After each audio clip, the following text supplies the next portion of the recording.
Good morning, gentlemen. Today I have the privilege to interview Calvin Ellerby. Calvin is the author of the book, It's Grampa's Time. I'm just going to show the book to you folks so you can take a look. And Cal, my question to you is this, as far as this book goes, why did you author the book, It's Grampa's Time? Well, in order to probably put that into proper context, there was a moment in my life when I was completely done with working with people. Rick's smiling because as a pastor, that can get to wear you out after a while. And so my wife and I had planted a couple of churches and we turned those churches over to other people. And I said to the Lord one day, I'm done working with people. Don't make me do this anymore. So I quit. And actually, it probably wasn't quite that dramatic, but I did say to the Lord, I'm done working with people. And so for a number of years, I was in the business world and enjoyed that. But I was on a holiday in Mexico with some friends, and I woke up in the middle of the night and I felt like God was saying, oh yeah, I forgot to get back to you on that comment that you made about I'm done working with people. I'd like to pick that up again and finish it. And so I felt like there was a encouragement to me that said, you might be done with people, but people aren't done with you. And so I thought, not sure exactly what that means. Long story short, I said to the Lord, I don't know how you communicate with the Lord, but I have these dialogues that typically end up with me doing something that I didn't intend on. And I said, you know what, Lord, I'm interested in doing something that is significant in the kingdom, that is consistent with my gifts, and that I would enjoy doing. Did not know what that meant or what that looked like. But on that holiday in Mexico, I felt like the Lord said to me, it's Grampa's time. And I knew exactly what I sensed when I heard that. And it was that it's time for the patriarchs in our family trees to take their positional responsibility seriously and to recognize that God has designed the family. He's designed the human hierarchy, if you want to call it that, with the patriarchs becoming the spiritual leaders and influencers in their communities, in their homes, in their churches, and ultimately in our nation. And so it started out that way. I've taught workshops and taught the principles over and over again. And then it occurred to me that I could not communicate effectively enough on a broad enough scale just by trying to get to every church or every men's group. And so I felt I needed to put it into a book. And that's how the book was born. That's absolutely fabulous. And when I read the book, my mind goes, yes, our men need to know about this book, and they need to know about the content of the book. Cal, I'm going to go to chapter 2 of the book. You discuss a 5-step process for blessing. Step 1 is you are the patriarch. Step 2 is the blessing itself. Step 3 is the laying on of hands. Step 4 is the spoken word. And step 5 is faith. Can you please expand on step 1 of the blessing process, specifically, you are the patriarch? I just briefly touched on the idea that when God created the family, he created Adam with a specific role and responsibility. And that was to name the animals and the creatures, and he had given him a position. One of the great challenges for our men is that they feel like, and often they feel very discouraged with it, and that is that somehow I need to be a better person. I need to be a better Christian. I need to be a better man. I'm not adequate in these areas. And when I study the scriptures, it became clear to me that this was more a positional thing than it was a behavioral thing. It was more about recognizing who God had established you to be, what your role was, who you were. And if Kevin, you've read the book, so if anybody who's listening hasn't read the book, I really felt that there was a clear blueprint in Genesis chapter 48 when Joseph, who was the second most powerful man in the world, there was nothing that he could not give his family. He owned everything. Everybody worked for him. It was as top-down controlled environment as you could possibly imagine. But it was interesting to me is that when he heard that his dad was dying, and you have to read the book of Genesis to get the context, so I won't go into that. But he heard that his dad, Jacob, was dying. And he immediately said to his two boys, Ephraim and Manasseh, we need to go and see Grampa. And my conviction is this, is that it was not about just saying goodbye, because that was not what had happened when you read the account. Got there, Jacob recognized that he was on his deathbed, and it says that he rallied his strength and got up off his bed, and he asked who the kids were. He told them, these are my children, they're your grandchildren, whatever, and then he laid his hands on them and blessed them. And so I say to guys this, is that Joseph could give his family anything he wanted except one thing. And that was the patriarch's blessing. And he brought those boys together, and we know that he crossed his hands, and we don't need to get into all that stuff.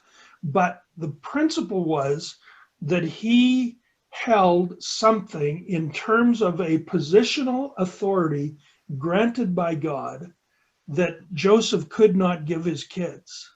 And it was like, Dad, you can't die until you've blessed my boys. And I find that it's fascinating when you study that text.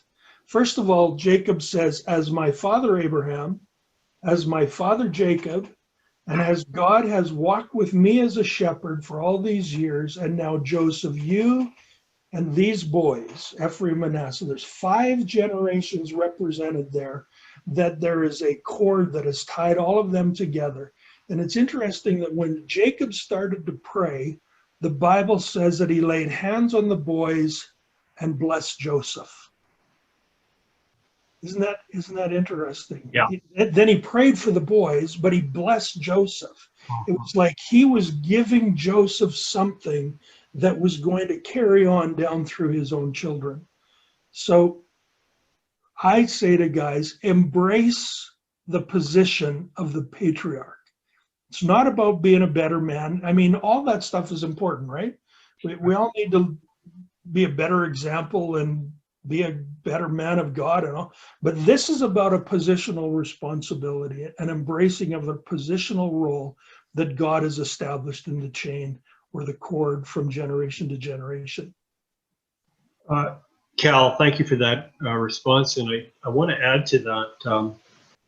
I need to communicate this message to the men in our men's group. And I want to emphasize to the younger men, because this was a failing of myself, to the younger men in the audience that are going to be listening to this, bless your children. Now's the time. You don't have to wait till you're a grandpa. Can I just interrupt you just for a second? This is very interesting because it's an important point that you're talking about. This is a spiritual reality. You know, it's fascinating to me. So I talk about my ancestry. So my grandfather was an ordained minister. My great-great-grandfather was a circuit preacher in the Wesleyan revivals. I can trace back. I actually have letters that my uncle given me, copies of these letters from my great, I don't know if it's 2 or 3, I can never remember, grandfather. I put portion of one of those letters in in the book. So I can try, but my wife could not. And she got saved when she was in grade 5 reading a Gideon's Bible. And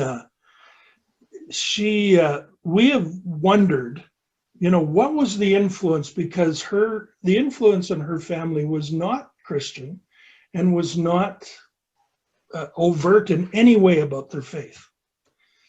And so we've been married almost 40 years, and, we've pondered once in a while what her history was and everything else. But about 3 weeks ago, she has this thing that I call her tickle trunk. It's about the size of the back of my half ton, and it's full of letters and junk and stuff that, it's just keepsake stuff. And she feels the same. So it's kind of like, what do we do with this stuff? Anyway, she started to go through there, and she came across a letter that her great-grandmother had sent to her grandmother. But she found this letter, and she has no recollection of ever reading it before. And as she was going through it, her great-grandmother was passing her story on to her grandmother. And she said, I was raised in a community of faith, and both my grandfathers were Mennonite preachers. That absolutely fascinated me, because we have for 40 years wondered about the roots. And yeah, there's times when it takes, sideways turns and whatever. But you know what? So much of our history has Christian roots, and where there's been men of God in our past, maybe way back. Mm-hmm. The point is, Kevin, I would say this to you. You have not had to start something, you have connected something. I don't know what your history is, but by you stepping into a life of faith and walking with Jesus, you have reconnected something. It's not a behavioral thing, it's a positional thing. And I just want to encourage people to recognize that when I do this, I am strengthening the cord that goes back many generations that I can't even recall what they were or who they were. I always say this, my great-great-great-grandfather, when he's riding around on a horse, preaching in England, never gave one thought to me. He wasn't thinking 300 years down the road. And so in chapter 4 of the book, you discuss the family. And you talk about the family. It is a precious foundation to all of God's intentions. In part, that the family is a spiritual entity designed by God with the intrinsic value and purpose. You also go on to state, I've always found it curious that when the Old Testament patriarchs passed a blessing on to the next generation, they often prayed that the recipient of the blessing would have families as plentiful as the stars of the sky and the sand of the sea. My question is, could you expand on God's purposes for the family? So again, I think that we need to see in multidimensional ways the creation and the design that God has formulated in life itself and in the world itself. We see in the natural, we see in the physical, we see in way too many ways one-dimensionally. I believe that God has created the family. So when he created Adam, it says that he breathed into him life. It's the only part of creation where we have indication that the life of God is put into that part of his creation. I believe this is that spiritually speaking, the family is woven together by the life of God. Like it is the very nature of who we are to have the spiritual realities of God in our very DNA, spiritual DNA. When I think about that, and I've thought about the blessings where they were, prayed that they would have descendants as the stars of the sky and the sand of the sea, I'm thinking, what's the big deal about big families?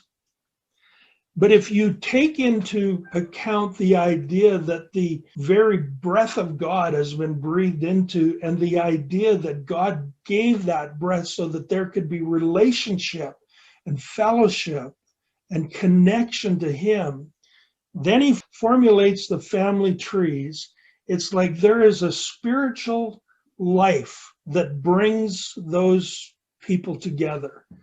And let me just say this. It's my conviction that it has more to do with God making himself real to those family trees than it is for the people to somehow find their way back to God.